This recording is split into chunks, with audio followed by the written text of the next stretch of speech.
Workout එක අතරතුර ඕගොල්ලෝ වතුර බොන්න ඕනද? එහෙම බොනවා නම් කොච්චරක් බොන්න ඕනද කියලා බලමු. Taman දවස පුරාවට හොඳට වතුර බීලා ඉන්නවා නම් වර්කවුට් එක අතරතුර වතුර බොන එක එච්චර අවශ්‍ය වෙන්නේ නැති වෙන්න පුළුවන්.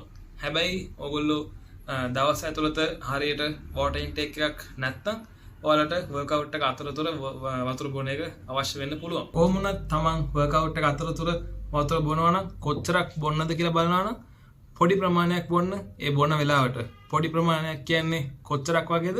උගුරක් එහෙම නැත්නම් උගුරු දෙකක්. ඇයි පොඩි ප්‍රමාණයකින් වතුර බොන්න කියන්නේ කියලා බලනවා නම් අපි ලොකු ප්‍රමාණයකින් වතුර අපේ බඩට එකපාර දැම්මොත් අපේ ට්‍රේනින් සෙෂන් එක වෙලාවේ අපේ ඇඟෙන් ලොකු ලේ ප්‍රමාණයක් යවනවා අපේ ඩයිජෙස්ටිව් සිස්ටම් එකට ඔය බීපු වතුර ටික ප්‍රොසෙස් කරන්න.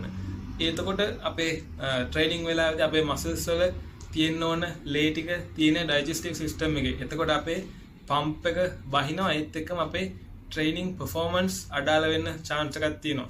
ඒ නිසා වතුර බොනකොට මතක තියාගන්න පොඩි ප්‍රමාණවල වලින් බොන්න ට්‍රේනින් අතරතුරදී